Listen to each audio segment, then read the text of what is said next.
मानुषी संवाद में आप सबका स्वागत है। Welcome to the 16th June edition of Manushi Samvad. Well friends, आज बहुत ही महत्व का इशू है। इसका असर बहुत लंबा चलने वाला है और इसलिए मुझे लगा कि आज आपको मेरी जो अभी तक की ऑब्जेक्शंस रही हैं यूसीसी के खिलाफ, उनसे वाकिफ करवाऊं डिटेल में। एक दो प्रोग्राम तो कर भी चुकी हूँ, पर आज बहुत फोकस इन्हीं पे करेंगे।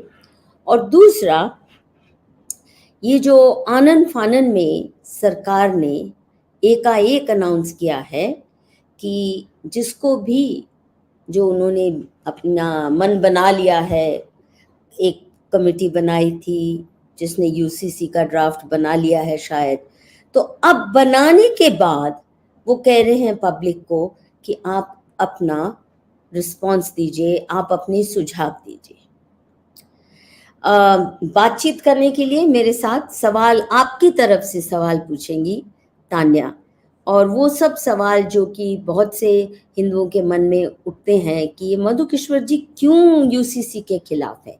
ये तो बड़ी प्रोग्रेसिव मूव है, ये तो भाजपा की पुरानी डिमांड रही है और आरएसएस भी इस पे प्रतिबद्ध रही है, इनके मैनिफेस्टो में भी रहा है, और हमारा संविधान भी कहता है the state shall try to enforce a uniform civil code on all of India। तो मधु जी को क्या तकलीफ है? तान्या, आप भी इससे कोई सवाल जोड़ना चाहें तो जोड़ लीजिए बिफोर आई सेट अप।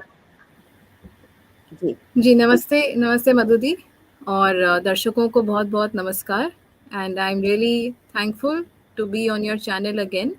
मैं मधु जी यही सुनती आ रही हूँ शुरू से कि यूसीसी आ जाएगा तो हिंदुओं में यूनिटी हो जाएगा और पूरा भारत एक हो जाएगा और अच्छा हो जाएगा। तो मुझे भी बहुत क्यूरियोसिटी है ये जानने के लिए आपसे कि आखिर आपको क्या समस्या है अगर यूसीसी लागू हो जाए। तो आपसे शुरू करते हैं मधु जी। हाँ, देखो, ये जो है ना कि हिंदुओं में यूनिटी हो जाएगा, यही बात कही गई थी जब हिंदू कोड बिल को लागू करने की कोशिश की गई थी। और उस वक्त क्योंकि हिंदू पक्ष कांग्रेस के अंदर से ही आया था, हिंदू पक्ष कोई वहाँ हमारी पार्लियामेंट में ना तो जनसंघ की कोई बहुत ज़्यादा रिप्रेजेंटेशन की संभावना थी उस वक्त, और ना ही उस वक्त हिंदू महासभा का कोई इतना प्रभुत्व था कि कट्टर आवाज़ अपनी वहाँ उठा सकते। परंतु उस वक्त बहुत से लोग जो हिंदू विचार, हिंदू धारणाओं के थे, हिंदू कल्चर में डीपली रूटेड थे, उनमें हमारे उस वक्त के प्रेसिडेंट भी शामिल थे, राजेंद्र प्रसाद जी। उन सब ने कड़ी आलोचना की थी जिस तरह नेहरू ने डंडा पेला हिंदू समाज पे, और ये कह के नेहरूवियंस ने बहुत ही भद्दे किस्म का रिफॉर्म किया। उस पे मैं आज टिप्पणी नहीं कर रही। मेरा paper Hindu code bill pay economic and political weekly में 1990 के दशक में छपा था और 1980 में मैंने ये काम किया था। फिर छापने का काम बाद में हुआ 1990s, अर्ली 1990s। तो मिथ एंड रियलिटी करके, मिथ वर्सेस रियलिटी किया।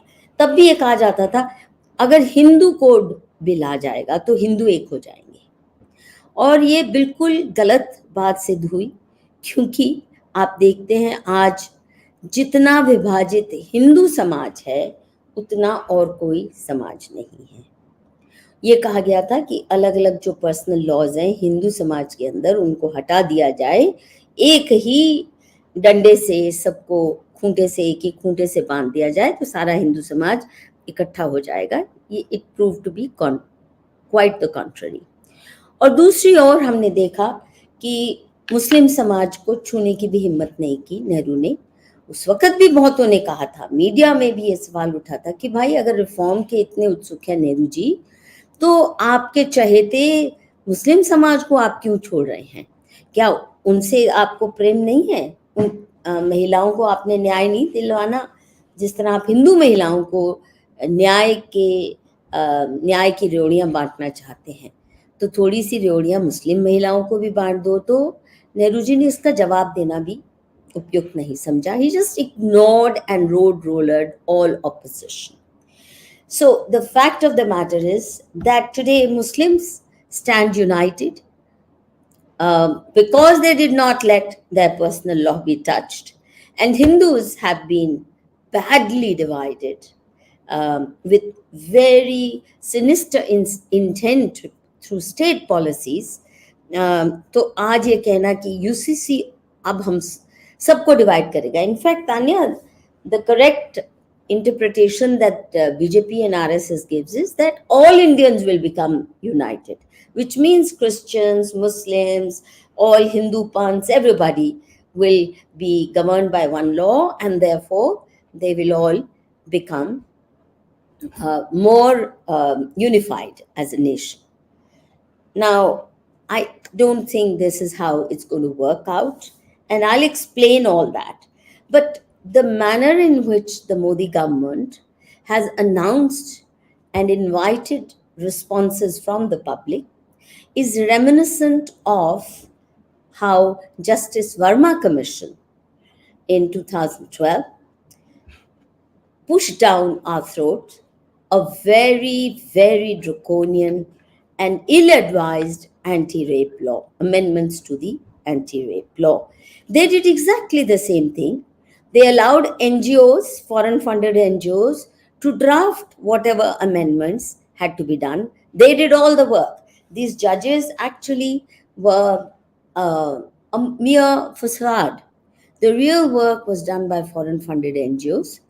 They prepared the entire draft and report, and Justice Verma Commission then, just a few days before they were to announce the actual law that they had drafted and were about to get the parliament to pass, they said, you can come, NGOs and civil society representatives may come talk to us in Vigyan Bhavan and give us your responses.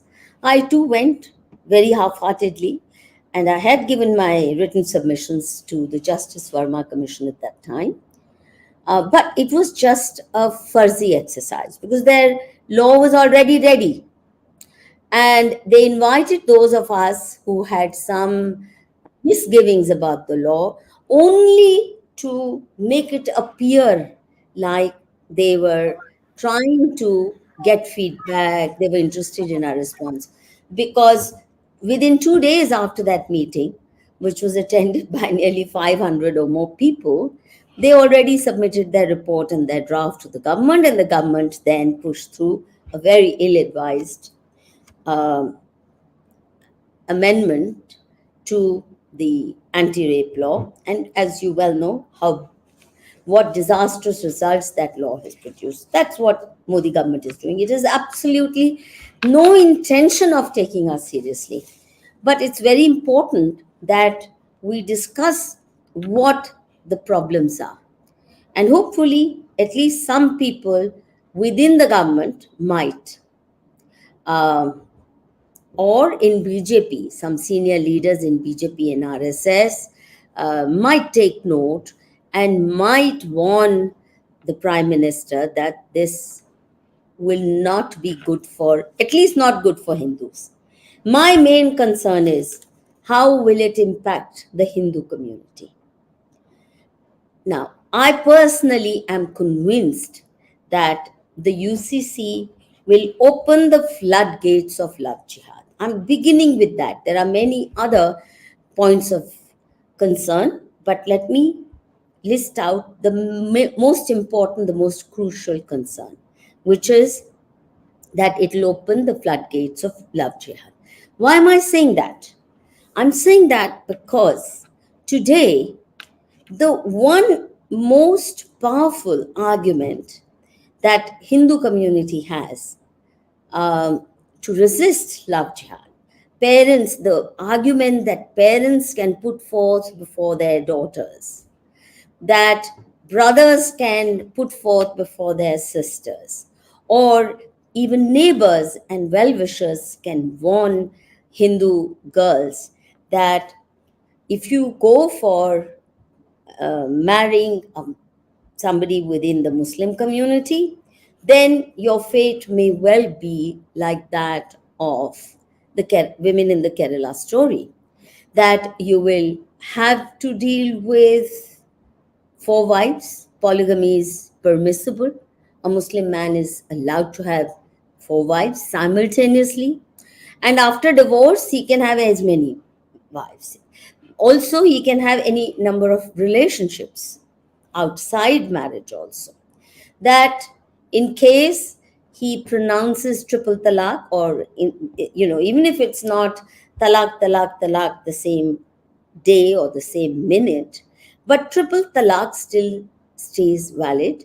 If it is pronounced with a gap of a few weeks or a month, but arbitrary, one sided right to divorce without any recourse for the woman is a very, it's like a sword hanging over every woman's head who marries into a Muslim family. So the fear of arbitrary divorce, fear of polygamy, fear of horrific practices like halala, and many others that people have been talking about. I won't go into each one of them, but there's so many. For example, freedom to rape even little girls. That's part of that's permissible. That's halal, as per the Islamic personal law. And there's much else that is very frightening. Also, now they are insisting that burqa, hijab, and niqab are essential components of Muslim personal law. So you will be imprisoned within a black tent, there'll be restrictions on you, and if you are maltreated, there will be no recourse because you will have to go to a mullah or maulvi for solutions as per the requirements of Muslim personal law. So, a lot of girls who are aware of these things at least are cautious.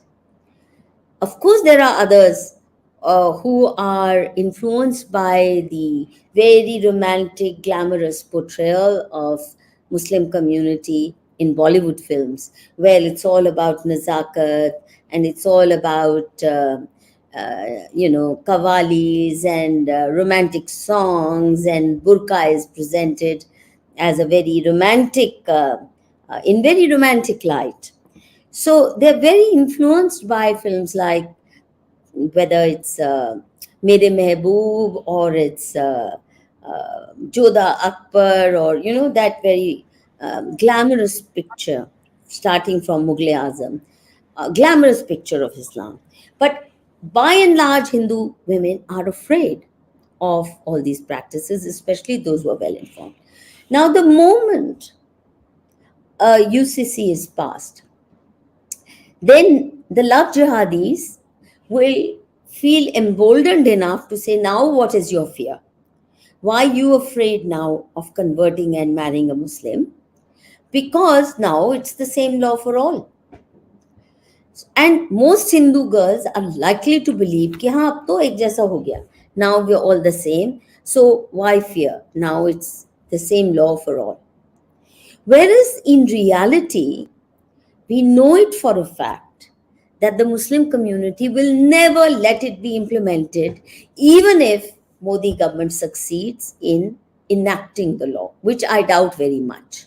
It's very unlikely. Modi ji is just possibly posturing, and Muslim community is not likely, and certainly not in an election year is he likely to risk it. But let's say he risks it and he's able to persuade. Even then, the truth is that Muslim community will never let it be implemented in practice. For example, if a Muslim woman, once she marries into that community, feels unhappy, सबसे the ultimate weapon that the Muslim community uses to tame its women is sheer brute force and violence. Firstly, they live in very strongly bonded communities. If you're living in Shaheen Bagh and a Hindu woman married into a Muslim family, do you think any neighbor or anyone would even listen to her cries for help?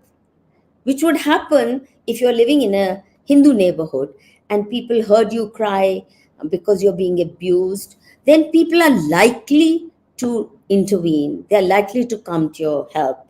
Or at least call the police and say, in my neighborhood, I hear this woman being beaten every night or every day. So please, the police should do something about it. There would be some recourse, even Madhudi, going. do you Huh. think? Don't you think we should put it in Hindi? We should say this all in Hindi. No, for the moment, I'm going to have a second program purely in Hindi. Today, I'm doing it in English on the request of certain friends who said, first, do it in English, transcribe it, put down all your points in the form of an article, which is what I'm going to do very soon, and submit it to the government. Whether they listen or not, but at least you should do your bit. So that's why I'm deliberately talking in English. As you well know, mostly I talk Speak in only in Hindi. English. Yeah, that's Yes. what. Now, since their ultimate weapon for keeping women subservient is Sartan se juda, in a Muslim dominated neighborhood, even if a woman is chopped into pieces and buried under the ground, nobody will know. Her family is not likely to have access to her. The police is afraid of even entering Muslim neighborhoods to arrest even known criminals. I have never seen the police risk their lives, and they tell you openly that we cannot risk entering there because if we are lynched, then very often what the defense they use is bring women in the forefront and say hamare kapde phad diye, make those kind of charges that the police came and misbehaved with our women and we are finished, we'll rot in jail for life, and no police commissioner will come to our aid, no home minister is going to come to our aid. So they hardly ever enter a Muslim neighborhood in order to arrest even dreaded criminals because the community protects them within its own fortresses. And they create these fortresses no matter where they live, whether in England or in America or in France or wherever, or certainly in India. There's so many mini Pakistans. So they're not going to allow it to be implemented. Therefore, these girls who are trapped thinking now we are all the same, there's no difference, will have no recourse, but at the same time, the UCC will be dangled as a carrot to trap many, many more Hindu women. And it'll be a long time before the truth comes out. I mean, take it, it's taken 70 plus years to have a film like the Kerala story. Otherwise, thus far, we've been hearing about all the so called real and imaginary social evils of Hindu society, but never have you ever had a film about halala? No. Have you ever had a film about polygamy in Islamic society? No. And what it took for the Kerala story to even get past the censors with so many cuts. And Kerala story can't be viewed in Kerala theaters. That's the power and clout of the Muslim community. Also, let us not forget, I don't understand why is the Hindu community so keen to do good for Muslim women. Have they ever asked us to intervene on their behalf? No. If you look at all the cases filed by the likes of Saira Bano or whoever else has gone to court, I've studied all of those cases. It's very clear, Tanya, that they want reform within Muslim personal law parameters. They do not want a UCC. Even a Shabana Azmi or a Saba Naqvi type of person, or a Rana Ayub will not stand up and say, we want a UCC. Though by no stretch of imagination can they be said to be pious Muslim women. They drink, they have very, free lifestyles. There's hardly anything Islamic about their personal conduct. But they will never stand up and demand, or a Javed Akhtar will never stand up and say, why not UCC? Why? Because they know that the community stays together through this hold. And this is how they bind the community together to the mosques, to the madrasas, to the mullahs and the Maulvis. It's the Muslim personal law which binds them together as a community and allows them to act as a very powerful force and a vote bank. Now, if you look at the conduct of even the Supreme Court of India, it's extremely timid in handling Muslim personal law. So you can well imagine cases of Muslim women coming to lower courts for justice under UCC, not a chance. They'll just slaughter those women who try to go to court. But more importantly, judges can easily be in lower courts, be bought, purchased. Their judgments can be influenced through monetary power or through threats to say, this is beyond our scope. So courts are not likely, in any case, it's not as if our courts are delivering justice to Hindu families. Look at how much abuse of law there is. Look at the delays. Look at the costs. Look at how lawyers fleece you. So it's not as if on the other side, Modi ji can provide a haven of justice and speedy trials and perfect egalitarian mode of life through the police and the courts, through our legal system. No, it's not a very attractive scene on the other side anyway. Now, even with the defects that our legal system has, now you look at how timid our Supreme Court is in handling Muslim personal law cases as compared to how they handle Hindu community demands. For example, the Khap Panchayats who were maligned on false charges, which I proved through my petition to the court, they had a very modest demand. What was the very modest demand Khap Panchayats had? Simply this, that Sagotra marriages, which is marriage within the same Gotra, which is in Hindu worldview as good as incest, because people of the same Gotra are supposed to be coming down from the same ancestor.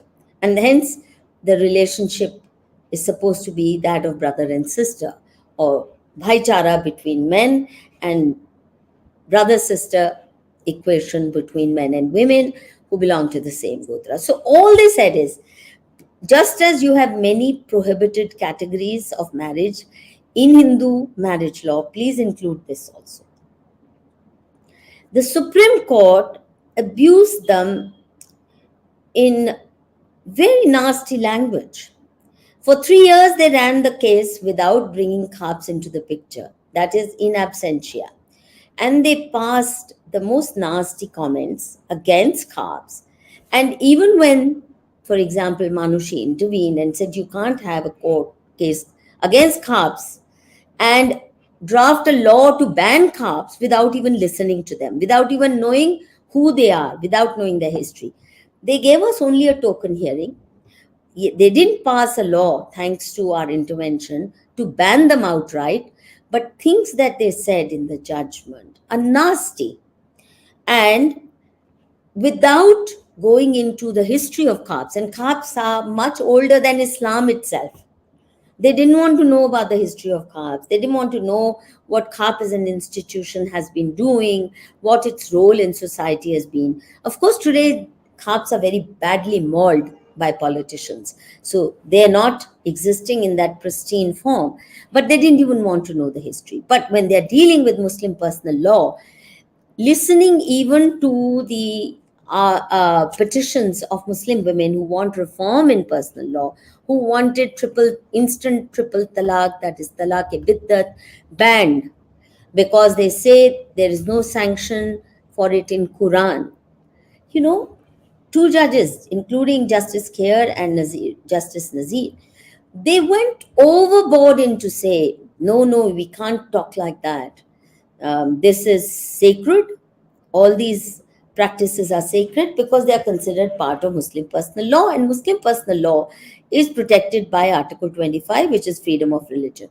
So when it's freedom of religion being protected through the Constitution of India, whether it's talaq-e-biddat or any other practice, we can't tamper with it. And fundamental rights don't come in, because freedom of religion is a fundamental right too. And under fundamental right, if it includes right to beat up your wife or to hack her to pieces, so be it. But it is a fundamental right. I mean, they didn't say right to hack your wife to death, but they certainly said if it includes talaq-e-biddat, triple talaq, so be it. But that's fundamental right, freedom of religion. Even though they admitted that it has no Quranic sanction. The other judges also only went so far as to declare just instant triple talaq illegal, unconstitutional. But they did not touch practices such as halala. They did not make any nasty comments about Islam. They did not make any nasty comments about the entire social composition and the do's and don'ts of Muslim community, which can be very horrific. No negative comments. Now, the fact of the matter, it's very interesting. Tanya, do you know who was the judge who passed the famous Shah Banu judgment? I think No. there were a bunch of judges, no? The main person was Justice Chandrachud. I was suspecting that. Okay, now, no. It's very important. At that time, Justice Chandrachud that is, the father of the present Chief Justice, Chandrachud too. He made very sharp comments against arbitrary talaq and the way Muslims treat women within the community. It's very sharp comments, critical comments. Today, our judges dare not talk that language, which means our judiciary has become, today's Chief Justice, the son of Justice Chandrachud of those days, is more timid in dealing with Islam, is more woke in handling these issues than his father was. So, which means the fear of the Muslim community and fear of its clout. Its clout has many dimensions, from monetary power, political influence. They can ruin your career if you go against them, but also sartan se juda, dhamki, threat of sartan se juda is forever looming large on the head of anyone who opens his or her mouth regarding Islam. Even when I'm talking, well, I know I'm taking a risk, and many people do warn me. The fact is, judges are also afraid, and therefore sometimes they actually recuse themselves. Now, the fact is the greater timidity of the Supreme Court in particular, and the judiciary in general, and the greater threats of violence, more brazen threats of violence that the Muslim community has begun to issue in the last 10, 12 years. The two are running parallel. Hindu power wielders are becoming more timid, while the Muslim community is becoming far more aggressive, and they don't fear the consequences because they know that none will follow. Now, the point that lot of naive Hindus, you know, go on and on reiterating. They think they can present a reasonable argument to Muslims and convince them that reform is for their own good. I don't know why we are so desperate to help them acquire a more liberal facade, more liberal image. If you ask me, it's best that we don't. Let them have the ferocious image they have with regard to women. Let women fear Islam, which is what they should. Then do this, presenting it a liberal facade, or giving it a mask of liberalism by trying to push reform in this manner. But more importantly, Hindus don't understand the Muslim mindset. You see, we think that if we convince them, or Modi ji thinks maybe, a lot of liberal-minded Hindus also think that if we convince the Muslim community, we have a reasonable argument before them to say, look at Pakistan. Even Pakistan has reformed it. In Bangladesh, they have brought about far-reaching changes. If a man wants to marry a second wife, then he has to go take permission from the court. It's not enough that he says, I'm bringing a second wife. He needs to get the written consent of his first wife. There are many such changes that have been brought about even in the Qattar Islami countries. And very few Islamic countries accept instant triple talaq. A, because it has no Quranic sanction. Secondly, that I mean, within their community, there have been issues, and they've tried to resolve them in their own way. Indonesia, Malaysia, Saudi Arabia, Egypt, Turkey, each one of them has done their own quota of reforms. Why is it that the Indian Muslims, can you guess, why is it that the Indian Muslims insist that you cannot touch their personal law? Can you guess? I'm asking you. Yeah, because they have their own benefits out of it, no, Madhuri. They want to keep it as it is. No, no, no, no. That could be said for Pakistan also. They would Hmm. have benefits also, because it's not as if Pakistani men are very pro women. No, there's more to it. Why is it that they will not do what even Pakistan or Saudi Arabia has done? Why? They Yeah. don't want anyone to touch. And the reason is simply this.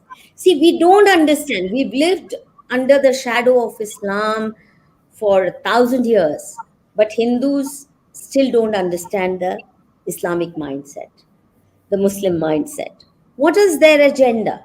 Their agenda is not to appear liberal. Their agenda is not to appear goody goody. No, their agenda is Islamic rule over the entire universe, over the entire globe. Okay, तो सारे दुनिया को इस्लाम के हुकूमत में लाना है. But more importantly India, the agenda is Islamization of all of remaining India. Now, that's their agenda. Secondly, I'm sure you are familiar with these two terms, Dar al Islam and Dar al Harb. Now, Dar al Islam is a society where Islam alone rules.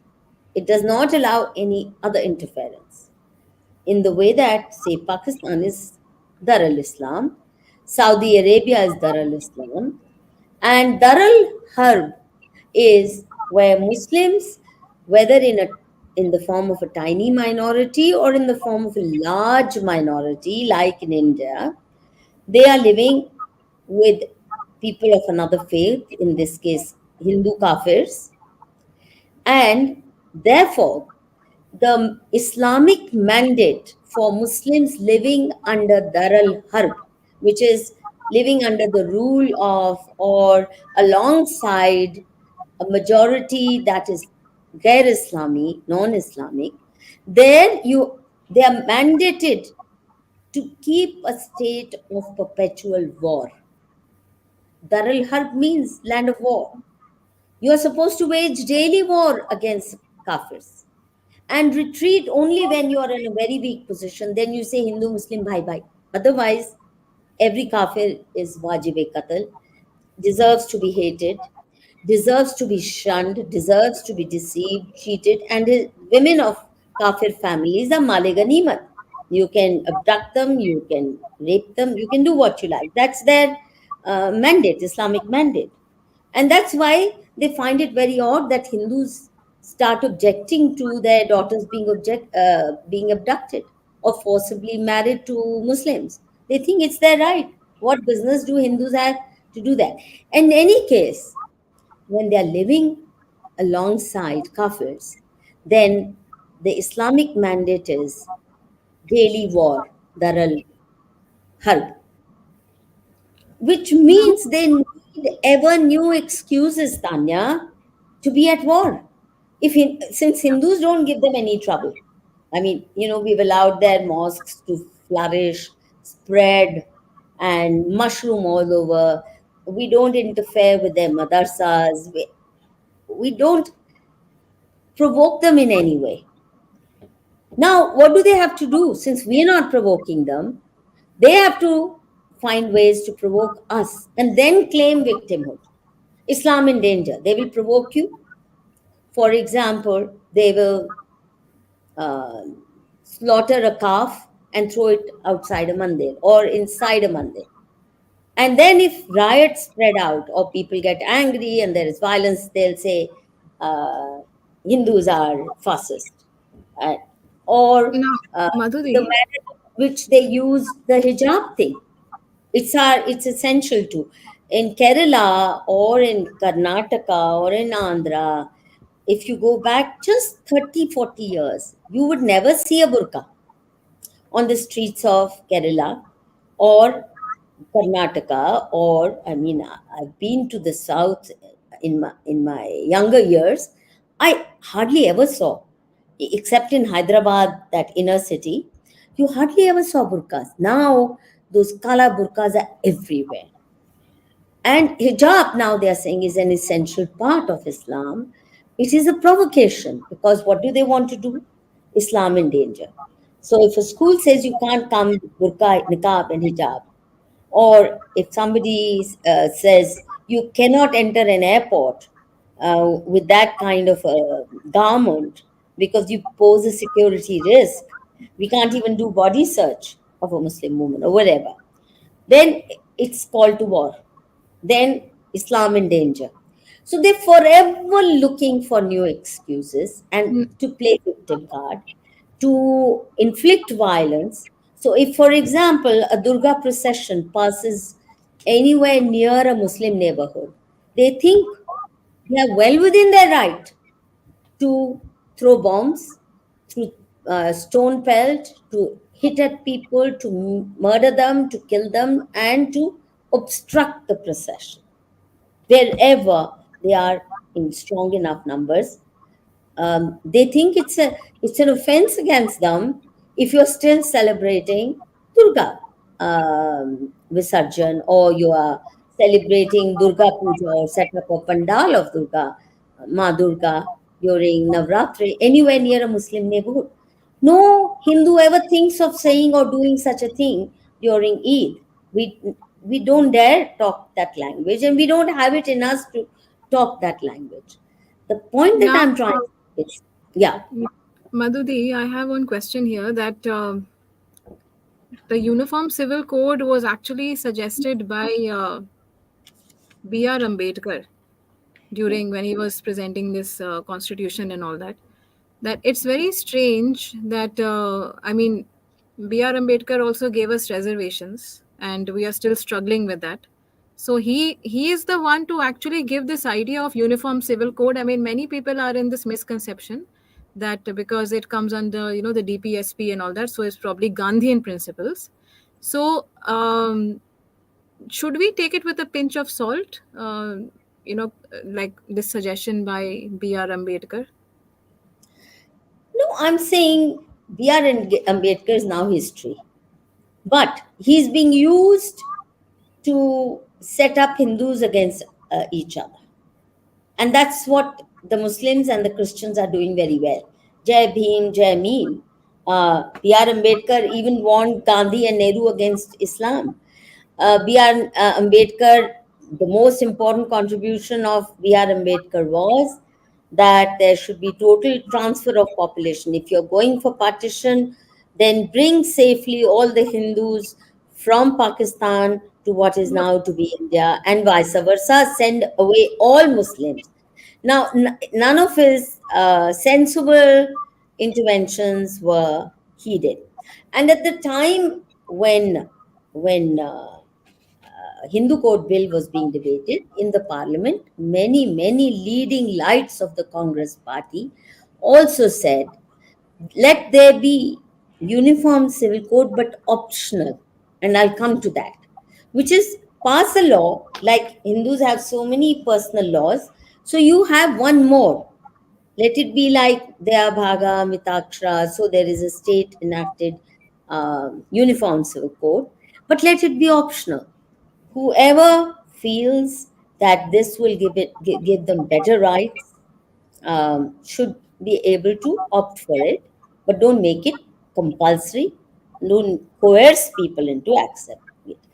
So Ambedkar was not the only one, though he was in favor of uniform civil code, no doubt. yeah, so basically he suggested that, and the luminaries say it should be made optional. And he basically Not said this luminaries, because I'm saying the most sensible people within the Congress party offered this, which is what at the time of Shah Banu case, I also offered the same thing. I had no idea till at that time that in the parliamentary debates of 1950s, it had already been suggested, make an ideal code, make it optional. And it would have been a very good idea. Um, yeah, uh, but B.R. Ambedkar on this issue is not even relevant today. If you think you can convince the Muslim community, oh, please accept UCC because Ambedkar ji, your hero of today, Jai Bhim, Jai Meme hero, suggested you should have it. They're not going to. yeah. They only Madhuri, take those. Yeah. the thing is that, like Ambedkar, he also said that the orthodox Hindu laws were supportive of women's rights, since monogamy, divorce, and even widows' rights to inherit property were present in the Shastras. So he recommended the adoption of a uniform civil code. Now it's very strange. The question that comes to my mind is that if you feel that the Muslim law is not equal towards their women, then why are you imposing this uniform civil code on the Hindus to be accepted, and they should be given for the women rights? Why didn't he suggest a kind of amendment to the Muslim personal law? Why everything has to be a common solution, where Hindus also have to be, even if they're not having any problems with their law, but they too should accept this and leave their Hindu code, or whatever. I mean, so why No, this no, I think let's leave Hindu law for the moment. That's a very big issue in itself. And I will, in another day, make a presentation on that. Let's first focus on UCC and the challenges faced by Modi government. The point that I would like to emphasize is this. Modi ji needs to understand, again, understand the Muslim mind. Just as in Daral Harb, they have to wage a daily war against Hindus. So they will use any excuse. If they get the amendments even as per there, why are they not willing to accept the amendments that are being demanded by Muslim women? Even they're not allowing that because they are coming through the court. And who are sitting in the court? Kafirs. So kafir rule is not acceptable. So Modi ji, if he really wants to reform Muslim personal law and give them a shining bright face to this community, then I think it's very important that he understand that he better then officially convert to Islam and tell them, assure them, A, now I'm one of you. I'm a Momin and I have accepted your agenda. of Islamization and turning India into Dar al Islam. Then they might accept, like Pakistan, after all, has reformed its personal law. Bangladesh has, they are also theocratic states. So then if he converts to Islam and he convinces them that now it's coming from a Muslim, now a Mu'min is committed to bringing about Dar al Islam. They're not going to let a kafir. You remember what the Ali brothers said about Mahatma Gandhi? They are supposed to have said Mahatma Gandhi supported them like a lunatic, like a man smitten by their charms in the entire Khilafat movement. And yet they said, even the lowliest Muslim is far superior to this Hindu Mahatma. He was a kafir. He didn't formally convert, no matter how much he tried to help. Actually, if you ask me, Modi ji has been more beneficial for Muslims than Jinnah will ever prove to be. But they will never accept, because so long as they see him as a kafir, even if he paves the roads of Muslim bastis with gold, वो काफिर है तो काफिर है. Kafir is wajib qatl. Yes, you provide us all the goodies, you provide us the subsidies, we'll take them. वो हमारा हक है.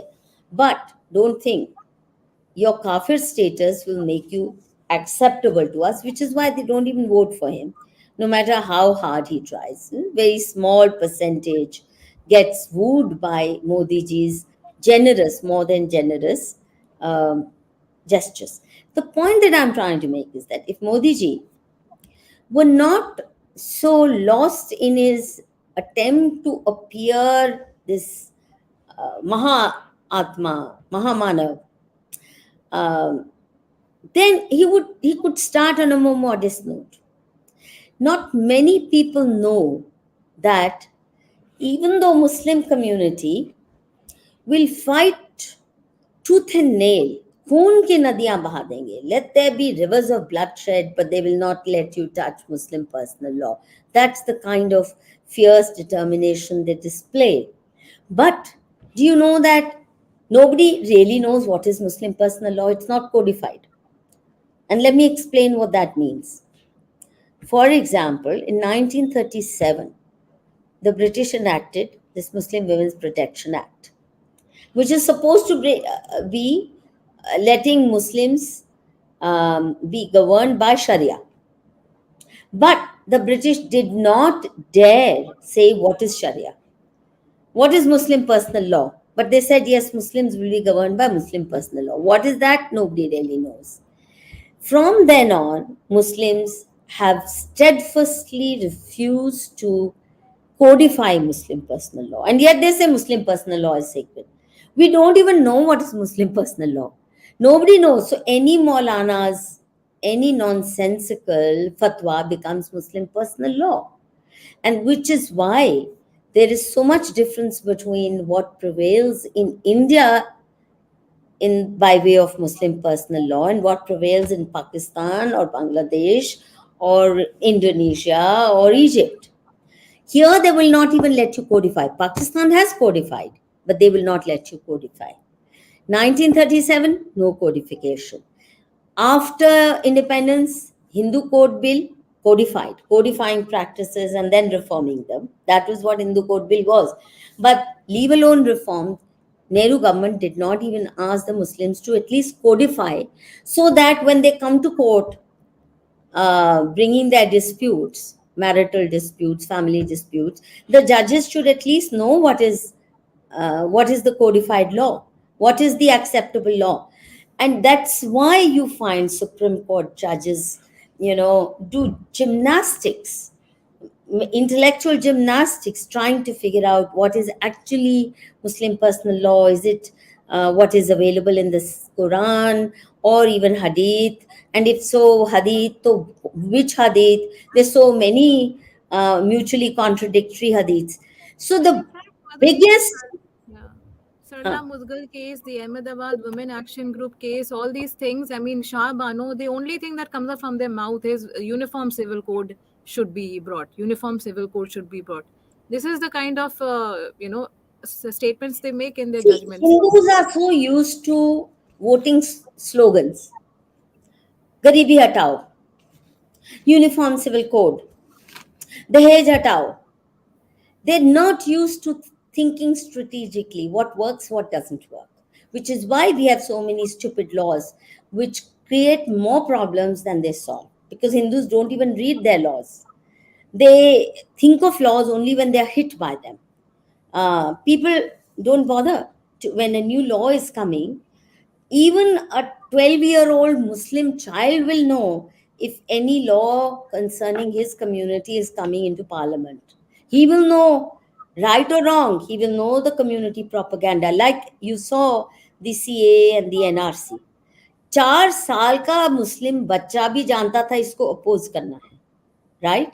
Based on the propaganda unleashed by the Muslim leaders. But Hindus, actually, Hindu leaders don't read. Parliamentarians don't read. They pass because party ने decide किया. अब जैसे मोदी जी भी, if he wants to pass a law, do you think his party leaders are going to even bother to read? Because they know he's going to anyway pass it, so why bother? So anyway, the point I'm making is, if the government thought strategically and wanted to expose the chinks in the armor of the Muslim community, it would say you can come to court demanding justice or decisions under your personal law only and only after you codify it. Tell us, what is Muslim personal law? So that judges don't have to act like Islamic scholars. You know, our judges are not trained to be Islamic scholars that they should be forced to read. It should be codified in simple language. And then you will see how chinks in their armor will come. They will never, at the time of Shah Bano case, when they forced Rajiv Gandhi government to withdraw, to annul the judgment by Supreme Court in favor of Shah Banu's maintenance, Muslim Personal Law Board had committed that they will codify it. They will come up with the codified Muslim personal law. They haven't done it till date. This is 1985. 1986, when they made this commitment, they have not done it till date. And no prime minister, no government, no political party has the guts to say, if you want Muslim personal law to be treated with, as a sacred entity, please tell us what it is, codify it, put it out on a website. I've asked so many scholars, I've asked so many people. Nobody knows what is Muslim personal law, not with regard to India anyway. You can get it for other countries. So at least Modi ji could do that. He won't even do that. Now, the point is that this personal law, UCC, will actually bring more assaults on Hindus. For example, if it is UCC, think of it.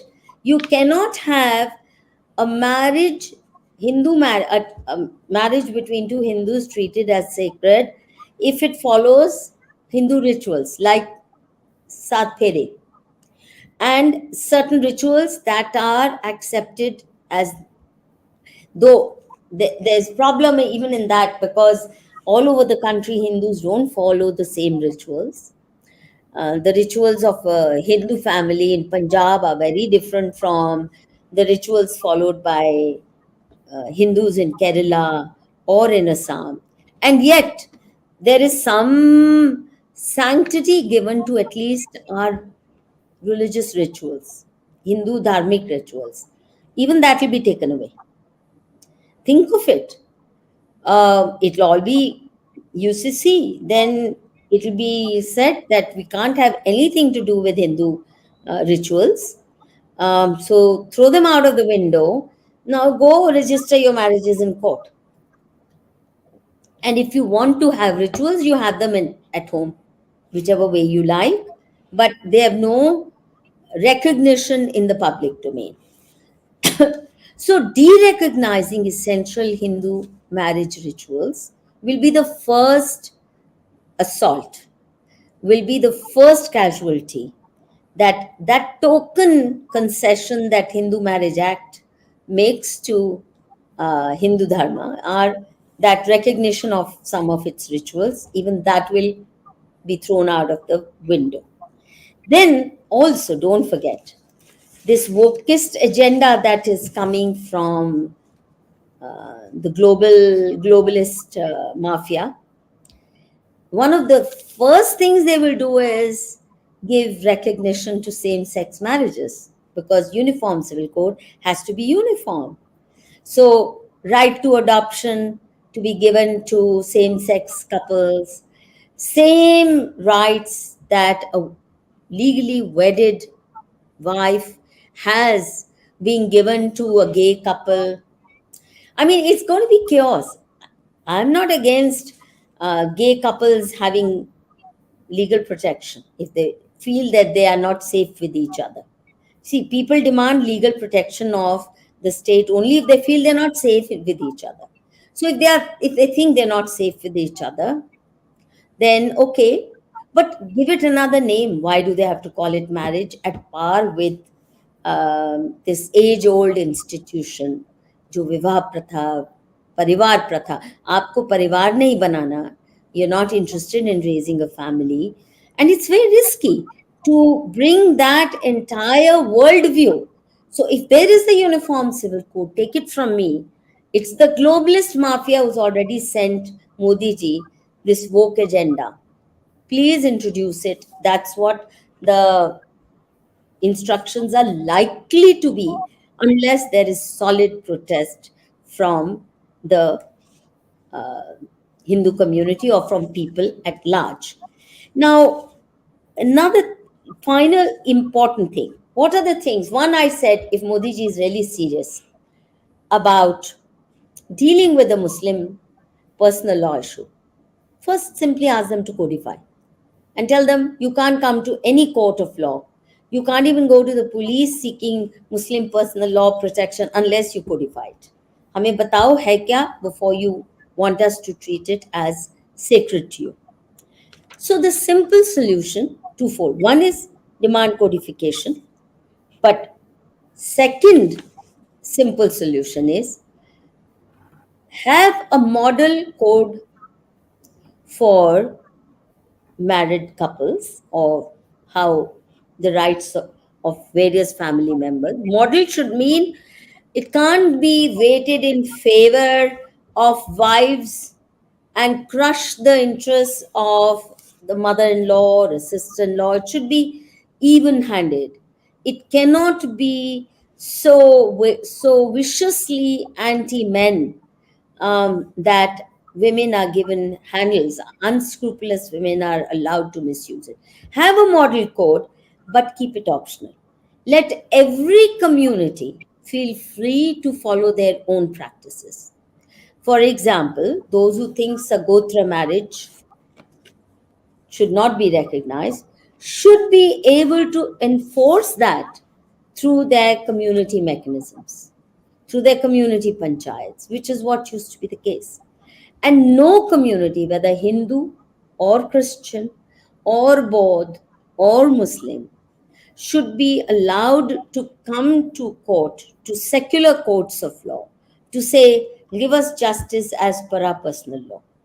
So, no need to have even Hindu Marriage Act. Let Hindus decide what marriage customs they consider sacred. हजारों साल तक, for thousands of years, Hindus, after all, managed these marriages, matters of marriage, divorce, separation, child support, custody, all this. Samaj took care of them. And so long as Samaj was taking care, the community was taking care, there was less crime within families. For example, I know it for a fact that a family or a community in which there were too many divorces or wife beating is common, people would avoid marrying into a family where there had been one or two divorces. They'll say, अरे इस परिवार में तो बहुत शादियां टूटती हैं, यहाँ अपनी लड़की नहीं देनी या यहाँ अपना लड़का नहीं देना.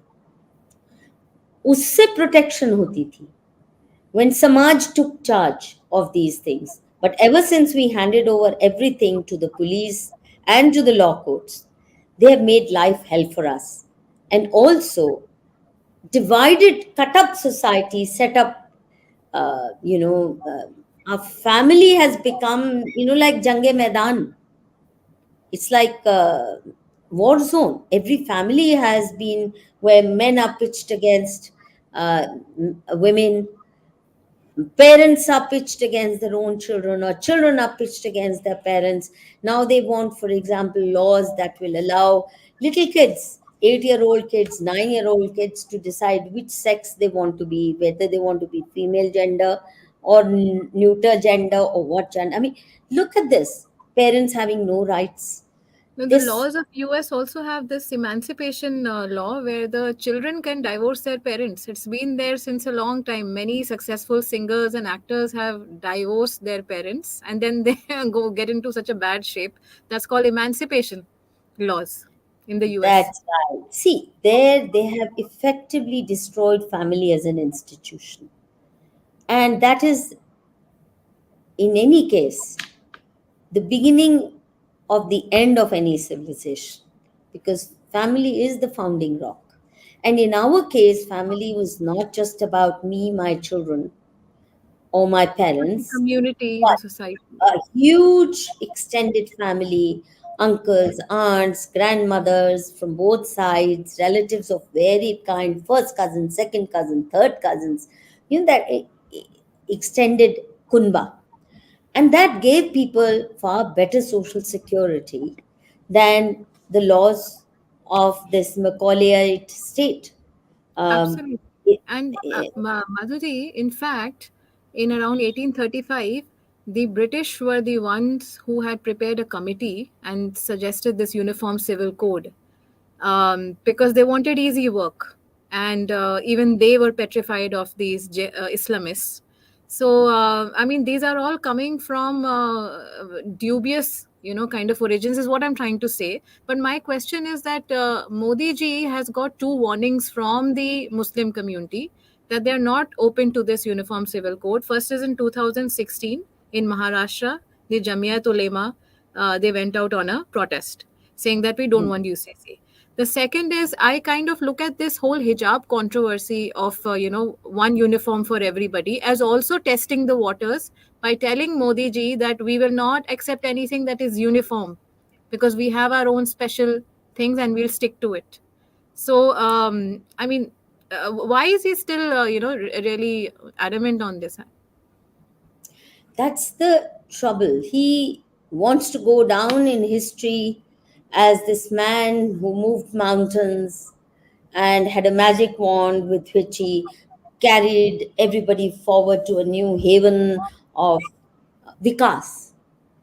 वो विकास शब्द जो है ना, I've learned to hate it. Vikas agenda, or through thousands of years, human beings took care of their own vikas. It never was the duty of any monarch, at least not in India, sitting up there to take care of my vikas. My parents took care of my vikas. My community took care of my safety and I myself security. as a human is I'm most concerned about my vikas, so I don't need anybody else to bother about it. No, in any case, how can Sarkar, which can't even run its own offices with the dignity that is required? I mean, entering a government office is actually entering the portals of hell. Correct. Um, they represent harassment. They don't represent a civilized world. The dirtiest bathrooms will be in government offices, in government run buildings. Okay? They can't even run their own bathrooms, they can't even keep them clean. And yet they want the ugliest architecture will be in government buildings. And yet they want the right to decide what's a permissible floor area, what kind of building you can get sanctioned to, etc. The point That's that so I'm true. trying to make is That's so true. anything that you hand over, and certainly taking charge of how we should treat each other within our families, and allowing no one else to have any right, which is why, for example, when there is domestic violence, the only thing people can think of if it's happening in their neighborhood is to call the police. 100 number पे phone कर दो बस. You don't ever think it's necessary that you go knock the door of your neighbor and say, what's happening? You can't beat up each other in this manner. At least violence is a no no in our neighborhood. Nobody thinks it's their job. When a person is lying on the road hit by a The lorry. Sakshi case is the biggest example, Madhudi. People Yes, walking by. yes, people walking by because police का काम है. ये जो हो गया है making society irresponsible.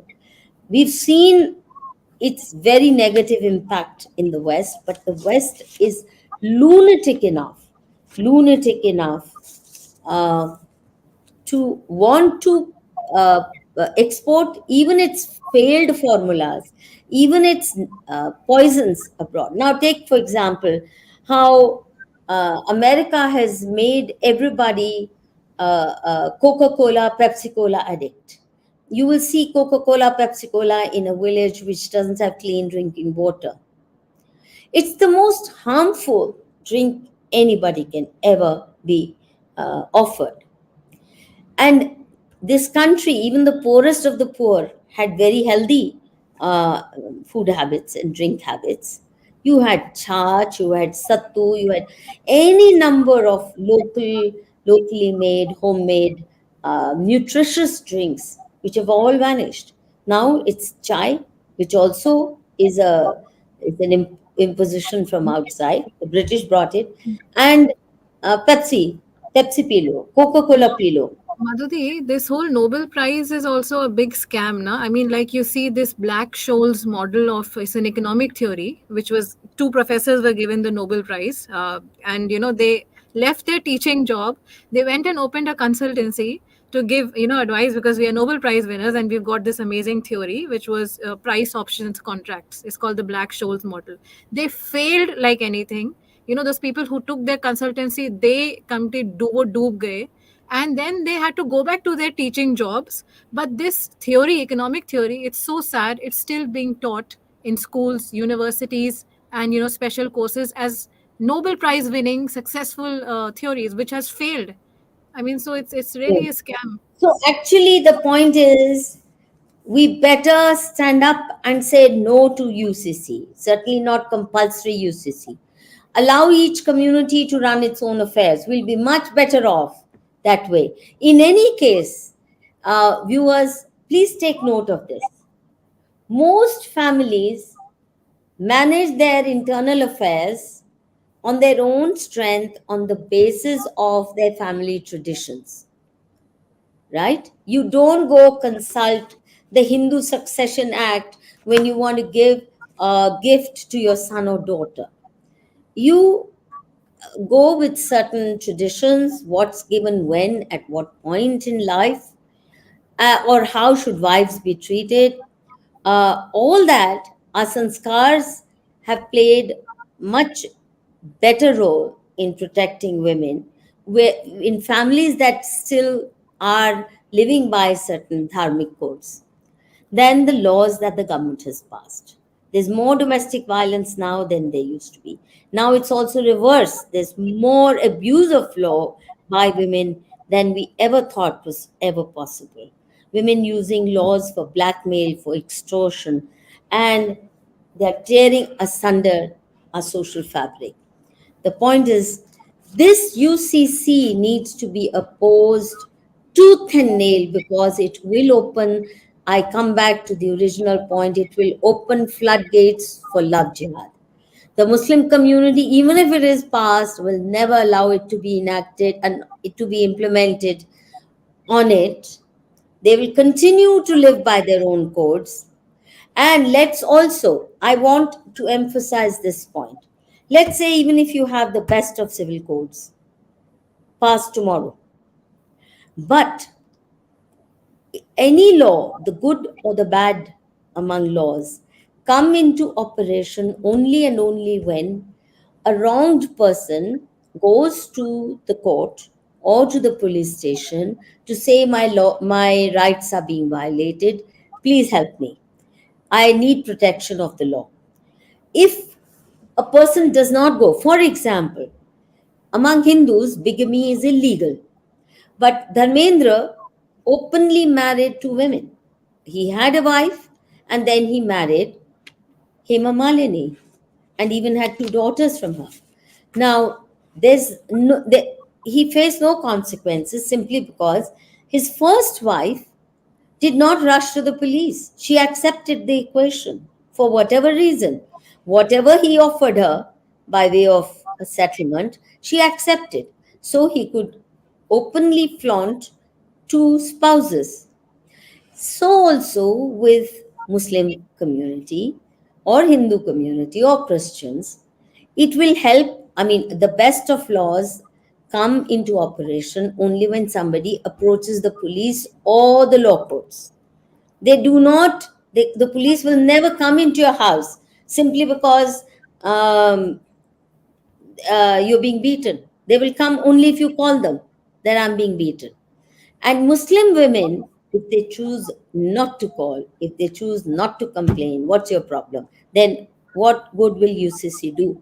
But more importantly, if you have a neutral law, like for example, Domestic Violence Act, lot of Muslim women have used it because it doesn't have a community label to it. It's not even, in a way, you can call it UCC. Just that it's a badly drafted law. It's a badly drafted law. First, learn to draft laws. That's what my appeal to Modi government would be. Make sure that these laws are drafted by people with good knowledge of the ground situation, not by lawyers, because lawyers they have interest in bad laws. They make money. The badder the law, the more the money that lawyers make by dragging disputes. And unless the government learns to draft laws that are not easy to misuse, please leave people alone. Please leave people alone. You know very well that overmuch interference through laws in the economy of the country during the heyday of Nehruvian socialism ruined our economy. So, under Indira Gandhi, the moment the economy was given that tiny bit of freedom, the Indian economy took off. So, also with society. Allow people to manage their own affairs. Do not push laws without as much as by your leave. Do you know what law I want for you? What will be its implications? None of that. Now, let's take some. Uh, Madhuri, I have one question before we go to the audience questions. yeah, Now, when you say that, first of all, the government should ask the Muslim, these people that present a codified version of your so-called personal law. Now, when they have put out this advertisement that we are inviting, applications and suggestions from the public and recognized religious organizations, do you think that they are going to ask them? I mean, what does this mean when they say public and recognized, quote unquote, religious organizations? What do you see? Where do you see this going? What do they mean by recognized and a public? lot How? of a lot of cranks will send a lot of cranky proposals to the government, and a lot of sensible people will kind of sit indifferently thinking nobody's going to listen to us anyway, so why bother? The government has already made up its mind, so why? And the Muslim community is going to actually, if you'll see, the kind of responses they're likely to send is leave us alone. And actually, Tanya, it served them very well. They stay as a united force because they don't let any outsider tamper with them. And because Hindus allow the government Hmm. to run amok all over us, therefore we are today a broken down society. What is Humble Boy saying? Laws fail before street power and muscle power. That's very true, Humble Boy. But our laws are actually so bad that their failure is a good news. Because when they actually work, they work to great detriment of Hindu society. But Madhudi, the audience watching today, because they have invited suggestions from the public as well. Could you give some advice to the viewers today that what they can do, even if they don't have any idea of the law, even if they don't or nothing, or if they can, संगठन करके वो भेज सकते हैं किसी के through? What do you think? Because we need to flood that inbox, I feel, as a Yes, public, saying good these idea. points that you have mentioned in this entire. It's just not one Professor Madhu Kishwar. She's already doing so much. I think it would be better if you want to do even your tiny, वो राम जी के पुल में जो Gileri, squirrel का काम था, तो वो बीच Gileri बीच में जो बड़े बड़े स्टोन्स के बीच में छोटे छोटे गड्ढे थे, वो छोटे छोटे पत्थर से भर रहे थे.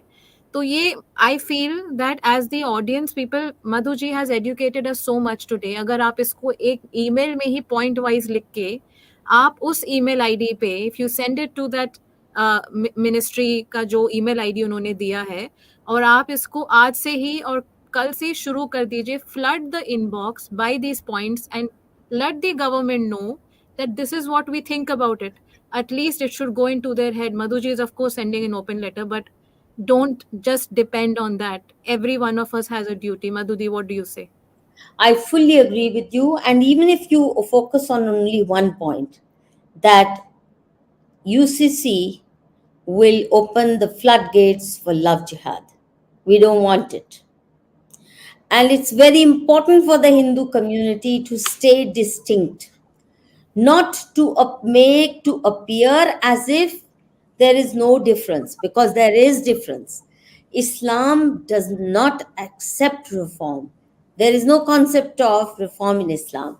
However, where they alone rule, then they tamper with Quran, what, this, that, or the other, any which way they like. But in what they call is Dar al Harb, they will not accept any tampering. And why are we needlessly creating a liberal image of Islam when Islam does not lend itself to liberalism? It does not lend itself. Our young girls will be actually very adversely impacted because they will now have a very strong sword in their hand. ये क्या कह रहे हैं Chishti मुठमार. Ma'am, Hindu women, that means the whole of Hindu society, are in great danger because of several things: Christian school education, woke judiciary, brainwashing, TV and media, boyfriend, husband culture. बिल्कुल सही बात है, आप बिल्कुल सही कह रहे हो मुठमार जी. But the point is today, let's stick to UCC. Let's stick to UCC. It's very important because this is going to be a big assault on whatever little remains of Hindu culture, society, its norms. कुछ नहीं बचेगा अगर ये UCC आ गया, जो globalist agenda का हिस्सा है, with same-sex marriages given the same kind of recognition as regular matrimony between a wedded couple who wish to devote their life to raising a family. It's going to be very dangerous. The reason for bringing only Hindu code by Chichaji was to increase the Muslim population by polygamy. Indira Gandhi, Maimuna Begum castrated thousands of Hindu men during emergency for the same reason. Actually, to be fair, along with Hindu men, lot of Muslim men were also forced to do Nasbandi. The only difference is the Muslims rose in revolt. The Hindus took it quietly in comparison.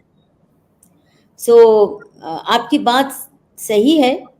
Chicha Nehru ji had actually, I don't know how we even tolerated him, and created larger than.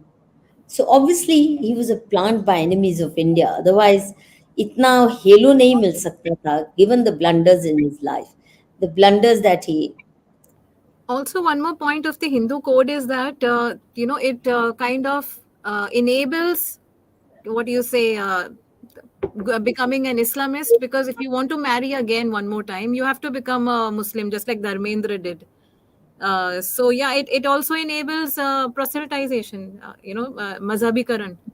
I mean, that Oh was one. yes, Absolutely. Lot of Hindus take to Islam, at least for the short term, Yeah. some for the short term, some permanently, in order to conduct,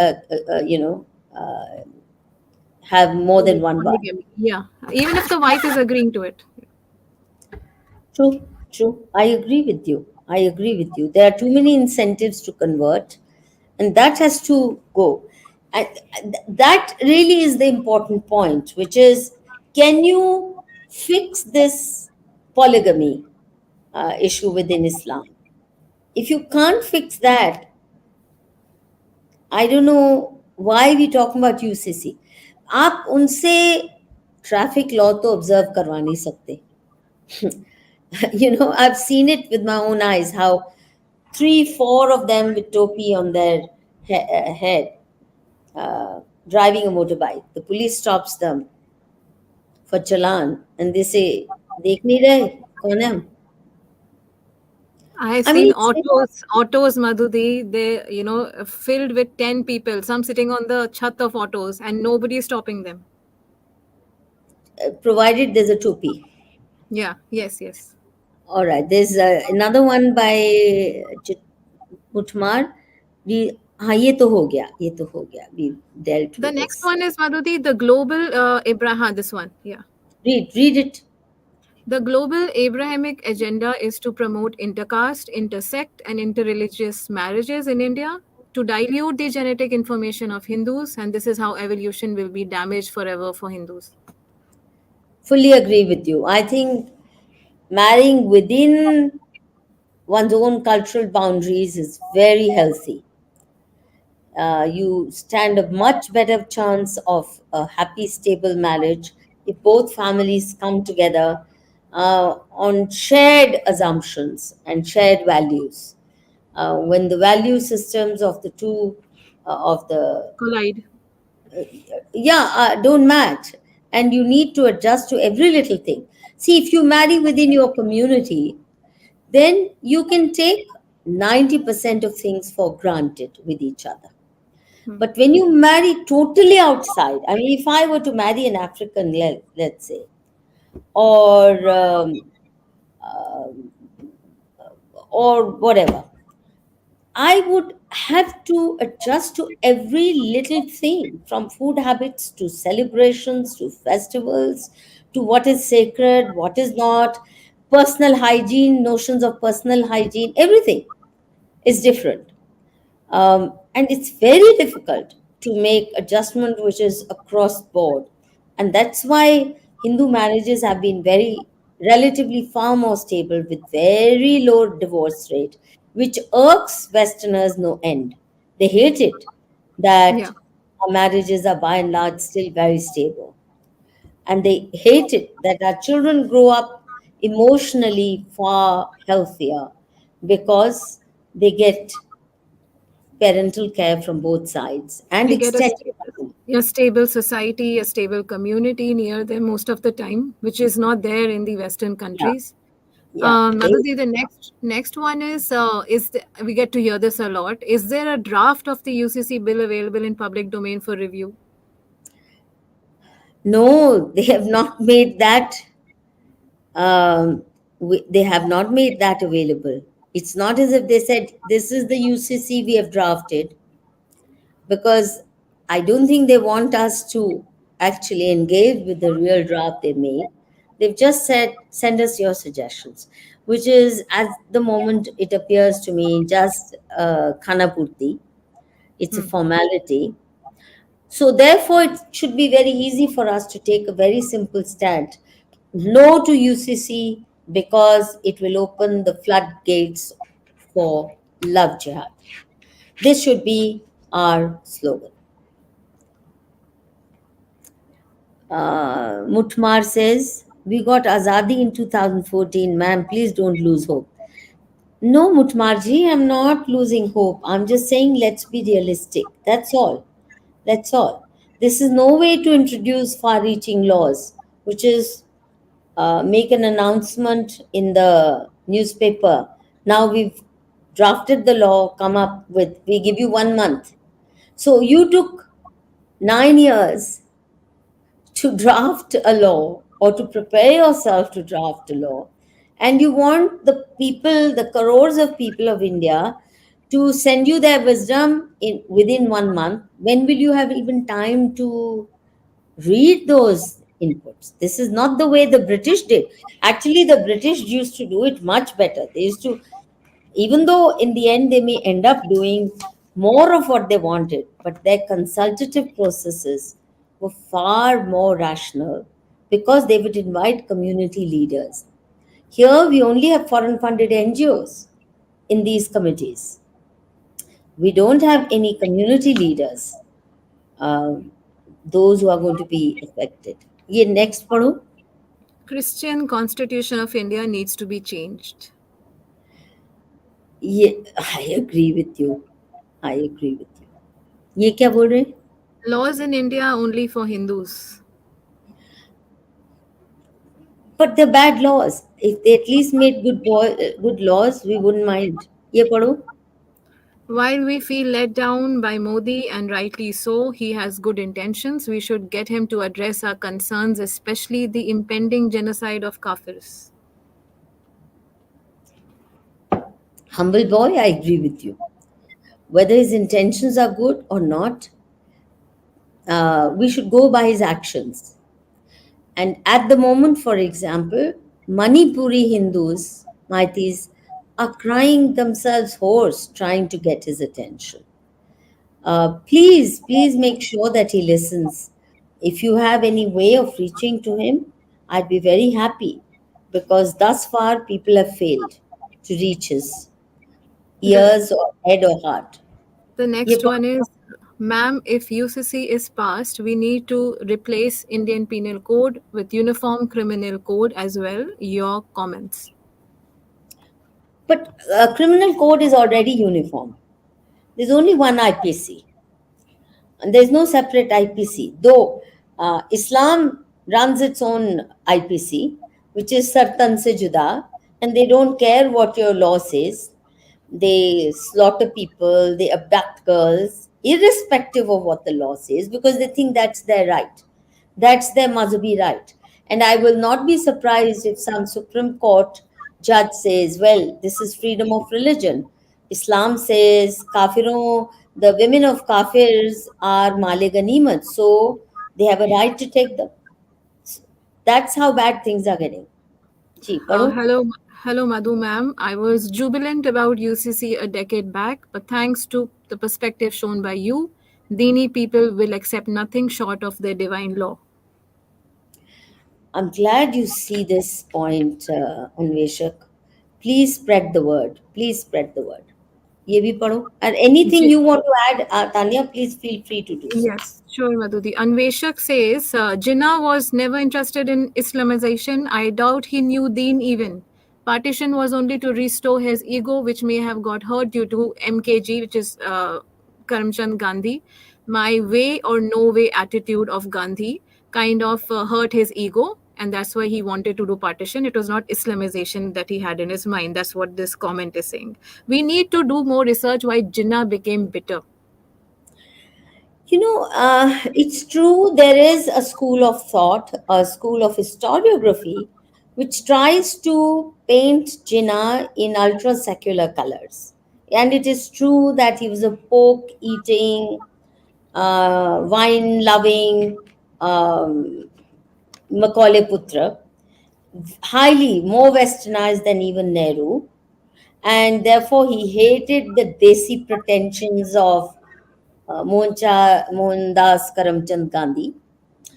All that is true. Parantu, let's not forget, the, the Pakistan he created was not just to teach Gandhi and Nehru a lesson. No. He created it as, I mean, think of the name Pakistan, land of the pure. So he is telling us that Muslims are pure. By implication, we Kafirs are impure. Think of it. Think of the naming. Think of the naming of that area, of that territory. And He called for direct action day because Pakistan demand was not being met with the speed that he wanted, which means we go for slaughter. We will force it down the throats of Hindus by actually carrying out genocidal violence, which is what happened in East Bengal or Calcutta, starting Calcutta. And then later on, well, direct action followed everywhere. Now, when Jinnah became the head of Pakistan state, did he say one word to stop genocidal violence against Hindus? No. Did he say you cannot touch Hindus? No. Here, our Moorkh Hindu netas were going on fast. Gandhi went on fast to say you can't harm a Muslim in retaliation. Otherwise, I'm willing to sacrifice my life. And Moorkh Hindus even listened to him. The point I'm making is that Jinnah, it takes very little for a Muslim, be it a Jinnah, like so called liberal, secular, or a Javed Akhtar, to endorse the vision of Islam, which is total Islamization of the globe and also certainly of all of India. They're all committed to it. And Jinnah ensured that Hindus did not remain in Pakistan. He did not raise his voice against it. So I'm not at all willing to give him the certificate that Advani ji gave him. Though he started off in the same way that Javed Akhtar sounds very liberal, very, even atheist. So a lot of people say, but he's an atheist, he's not even a Muslim. But will he ever stand up for Hindu rights? No. Will he ever stand up against Islamic genocide? No. Also, Madhuti, apart from what you said about him drinking pork and liquor and all those things that he used to do, smoking and everything, one must also mention that Jinnah said that he got interested in law because he saw a picture of Prophet Muhammad painted in the dining hall of Lincoln's Inn of Court in London in 1852. So he even saw Prophet Muhammad's painting and he was okay with it. He was okay So with it. yeah, so No, in Anveshak fact, says, man had the gall to think that he will come and spend his good part of the year in his mansion in Simla or in Mumbai, while he facilitated the genocide of Hindus. He knew Hindus were foolish enough to welcome him. If he came here, a red carpet would be laid for him by Nehru government. So, I mean, we behaved so in such self-harming ways. It's time we say no more. ये पढ़ो क्या so कह रहे हैं? I just want to say, Madhuti, to all the Islamists and jihadis, who are hell bent against Muhammad's painting and picture and Charlie Hebdo. Your own great Mr. Jinnah, he saw a painting and he said it in his biography. He was okay with it. So probably they should learn one thing or two. Anveshak says, "Ma'am, this LGBTQ is scam. Don't fall for it, please. The upcoming generation becomes vulnerable if we don't know the repercussions. Please oppose this tooth and nail. We should never let it get recognized by the law." That's why Anveshak ji, I'm saying no to UCC. It is likely to bring recognition for gay marriages at par with Hindu marriages. And that's very dangerous. I also feel very concerned about giving right of adoption to gay couples because many of them, and I know several such cases where gay couples use adopted children as sex toys because and they start introducing them to sexual games very early on. There's already too much abuse of children happening. We can't afford anymore. Anveshak then says that this emancipation law, which is in the US, is actually very good because then if the parents are psychopaths, then at least, so it says this emancipation law could be good to be done if parent is or are psychopaths, which is clinically diagnosable. UK has a law now on psychological abuse. Untouched areas need laws, example, surrogacy. What do you have to say about that, Madhuri? See, the point is, uh, no doubt, if your parents are abusive, then you need to do something about it. And in our country, this was handled by the larger family. If some parent was abusive, then a lot of relatives would step in and try to protect the child. In this case, they've broken down the entire family. And to for firstly, in the West, it's very fashionable to assume that your parents are fools and that you're smarter because they have this linear view of history, Yeah. is that we are moving from idiocy to greater wisdom. We are the most enlightened species of humanity thus far because we live in 21st century. Our ancestors were foolish. This is not how a Hindu views things. We believe that the wisdom of the ages, represented by the Gyan Parampara of our civilization, is unmatched. And therefore, disowning parents is not the solution. Dysfunctional families, fixing dysfunctional families is the solution. And fixing dysfunctional families require proper sanskars. What are the sanskars you grew up with? What are the disciplines you accept for yourself as a parent or as a child? You know, and Hindu family upbringing traditionally has been very sound in these matters. Certain amount of obedience to the elders, whereas elders are also expected to take care of children to the end of their lives. It's not as if once you're 16 or 18, get out of my house. You know, the kind of sacrifices parents make. Now, that culture, the Western culture, considers making sacrifice itself a burden, itself something negative. And children are seen as economic burdens, which is why then children also respond by treating their parents as burdens and don't take care of them.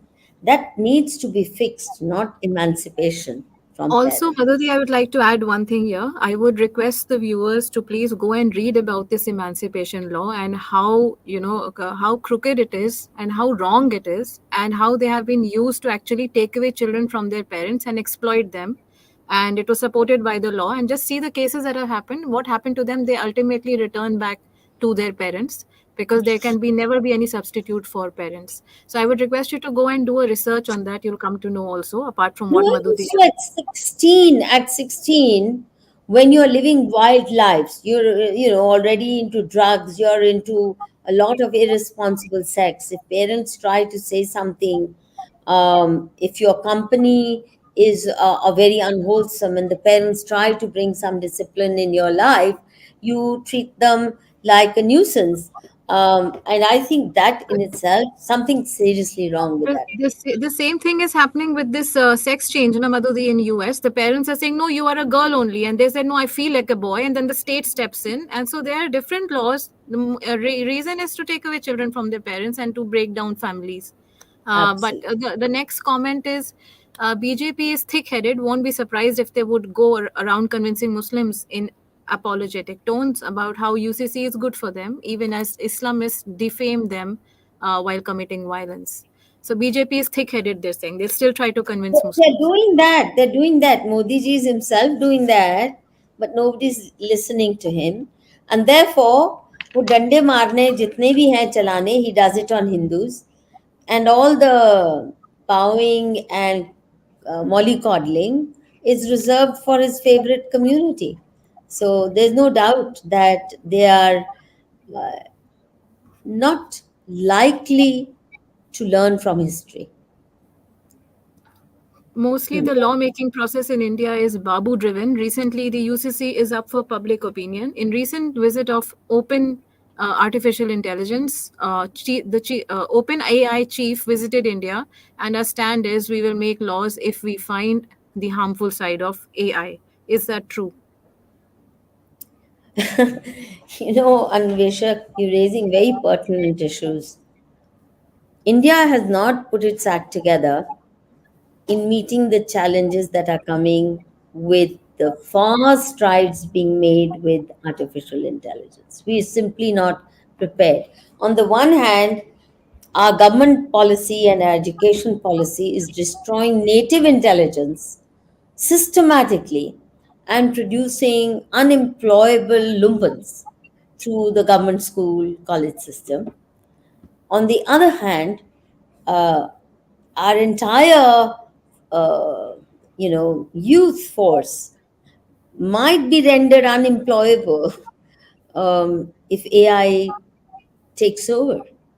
We're going to face a very tough challenge, and we're far from prepared for it. Okay, I think that's the last. Oh, one more. Hmm. If We UCC can cause many love jihad cases, what does it say?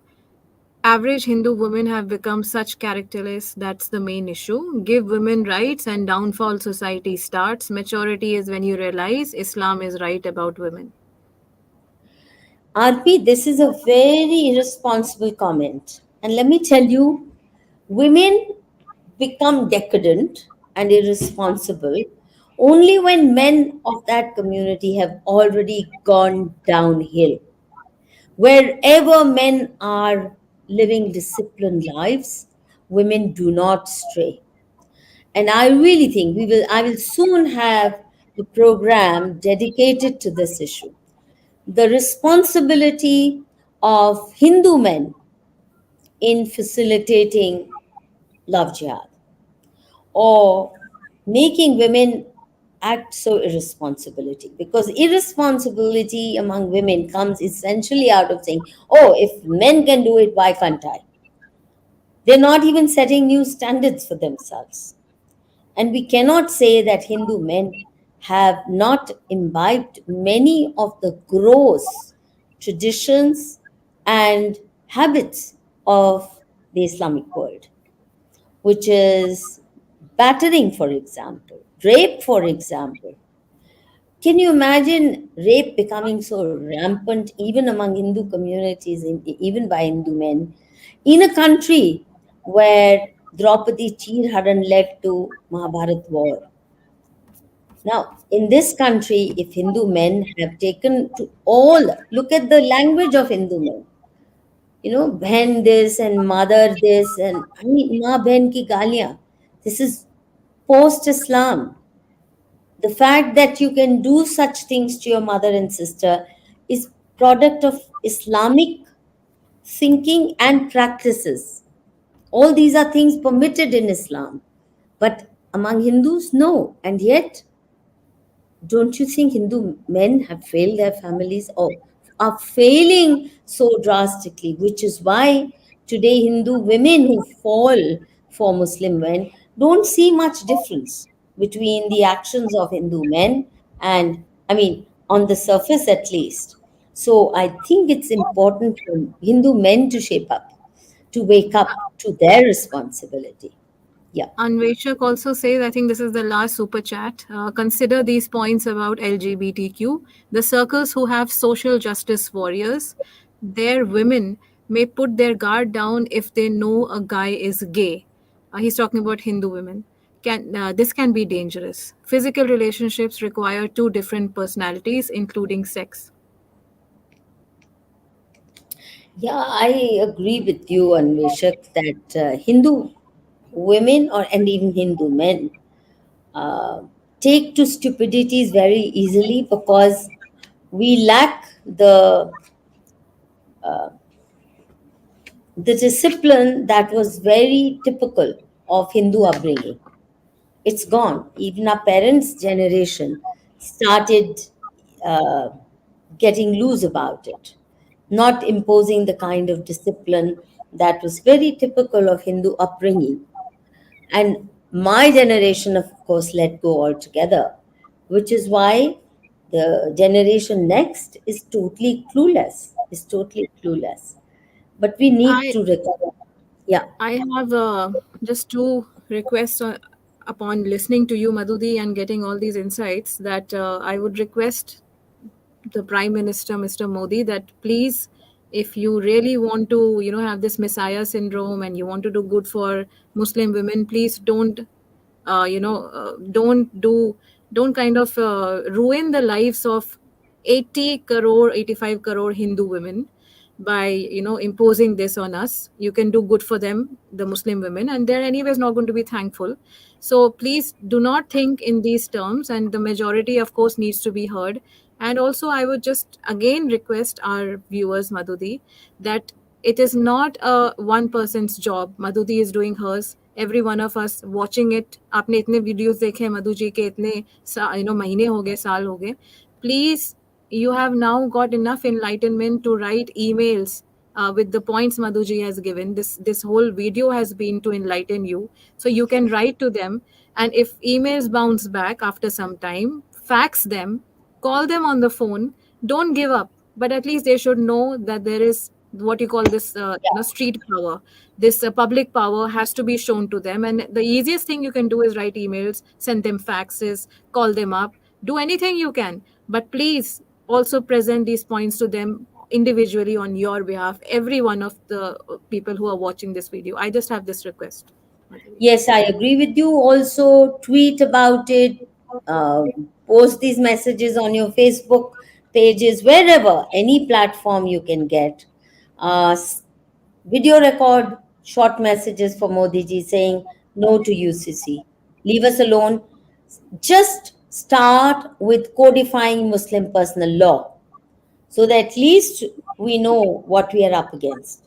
Start modestly and start sensibly, because otherwise there could be a bloodbath. If you bring it upon us, we will be saddled with a very unimaginative and wokish UCC. They will not accept it, and they will use this as a cry, as an excuse to cry Islam in danger and start bloodbaths. You will not be able to control them then. You've already eaten humble pie over the farm bills. You've eaten humble pie over a very innocuous little law called the Citizen Amendment Act, which was only to give citizenship rights to 35,000, mere 35,000 Hindu refugees from Pakistan and Bangladesh. You had to eat humble pie. You have not succeeded even in that. You think you will succeed in this? So at least familiarize yourself with the real task at hand, which is first find out from them what is Muslim personal law. Let them commit to it, then think of reforming it. Don't do it with misinformation, which is what you've been spreading. Islam is all about peace.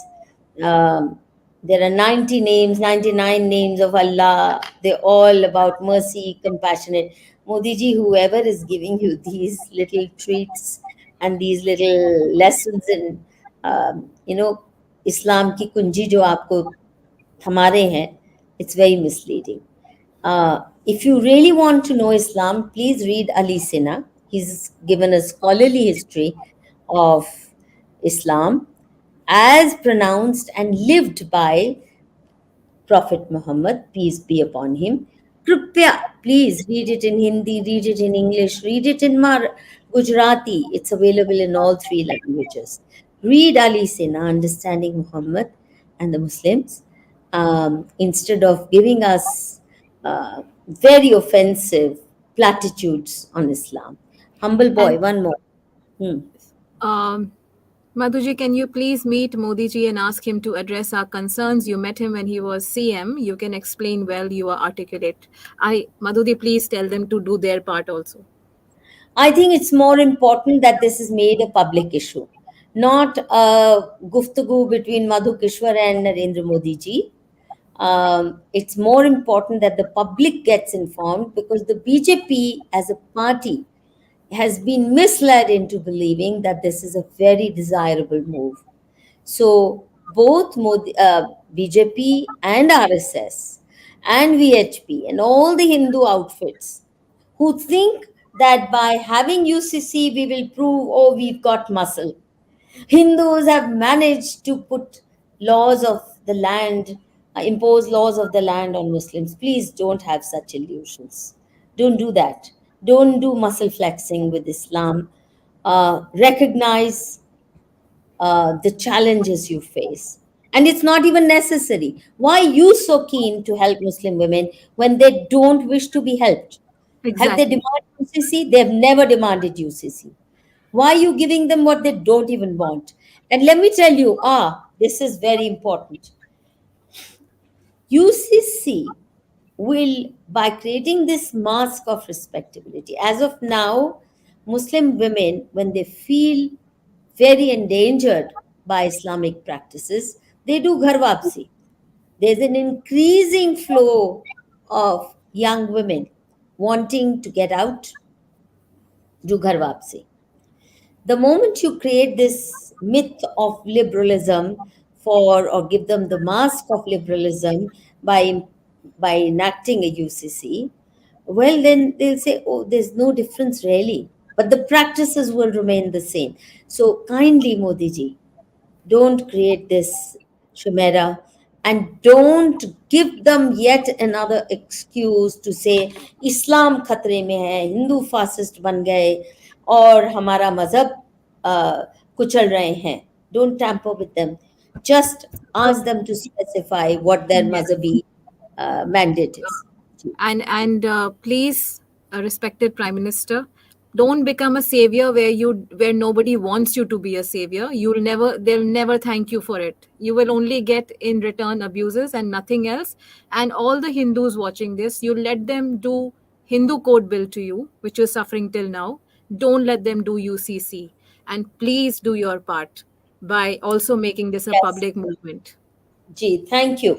So I appeal to all of you, please send a strong message to the Prime Minister. No to UCC. It will open the floodgates of Love Jihad. Yes. जी. Okay, तो और ये किताब ज़रूर पढ़िएगा, इससे भी बहुत कुछ आपको ज्ञान मिलेगा.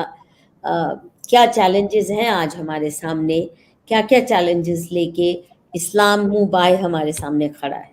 इन्हीं शब्दों के साथ thank you Tanya Thank you, and thank Madhu. You viewers. शुभ रात्रि. वंदे मातरम.